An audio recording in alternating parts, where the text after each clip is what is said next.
Ecco qui una nuova puntata di Amici Amici, bergamaschi e bresciani conoscono i personaggi, i luoghi, la storia degli uni degli altri reciprocamente. Interrogheremo i bergamaschi sulla Torre della Pallata, di origine medievale, alta circa 32 metri. La bergamasca Torre del Gombito, precursore dei moderni grattacieli, supera la Pallata di circa 20 metri. E lo sapranno i bresciani? Via!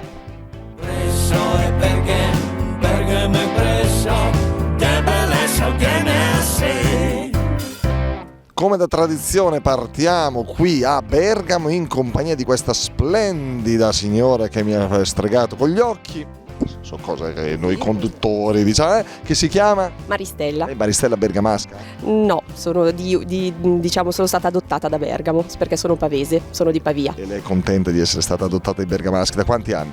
E quasi 20 anni ormai. E a Pavia che dicono? E i pavesi niente, dicono sono molto dispiaciuti, ma ormai sono qua. Senta, e se fosse stata adottata dai bresciani anziché dai bergamaschi? E diciamo che anche i bergamaschi se ne sarebbero fatti una ragione. Sì. Qui questa è una torre bresciana. Lei conosce il centro di Brescia? No, proprio purtroppo non la conosco come città, non ci sono mai stata se non in periferia una volta allora per lavoro, mi dispiace proprio. Questa è la torre, ha a che fare con la palla, niente mai. Proprio non la conosco. Torre della Pallata. Ah, ecco, Torre della Pallata. Ci venga, l'aspettiamo. Va bene, perché lei è bresciano? Sì. Ok. Siamo di Teletutto, la televisione di Brescia.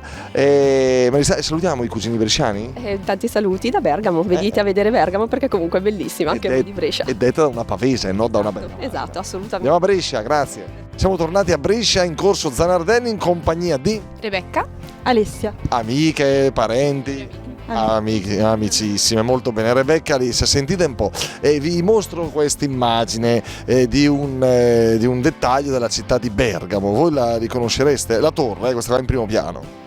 No. Questa è la Torre del Gombito che sta a Bergamo.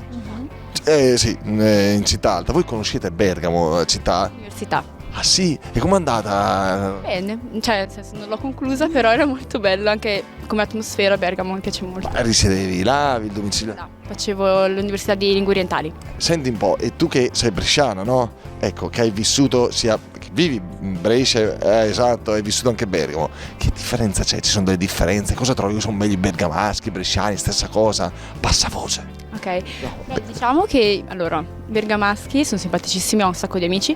L'unica cosa di Bergamo differente da Brescia è che c'è poca vita. Tipo la sera noi qua usciamo a bere, siamo in compagnia, c'è molta movida, mentre là ho notato che la differenza è proprio non c'è vita. Davvero? Però Bergamo Alta insomma è molto frequentata dai turisti. Ci sono stata una volta di sera, a novembre. Faceva freschetto? Sì. Senti, ma secondo te l'amica tua là a Bergamo, quando stava all'università? Sì. Quello certo, nel senso. Vabbè, quindi meglio bergamaschi o i bresciani? Bresciani. Mi piace, C'è qualcosa che invidi ai bergamaschi che loro hanno che noi non abbiamo, viceversa? Città alta, è bella. Città alta, merita quella. molto bella. Va bene, allora li salutiamo, ringraziamo voi, tante cose belle, e vogliamo salutare in dialetto o in italiano gli amici bergamaschi. Quelli che vuoi, non per forza tutti, I miei spasimanti. Niente, grazie. Ok. Beh, buona giornata. Buona giornata e buon anno di Capitale della Cultura. Grazie, ciao, alla prossima. Presso e perché Bergamo e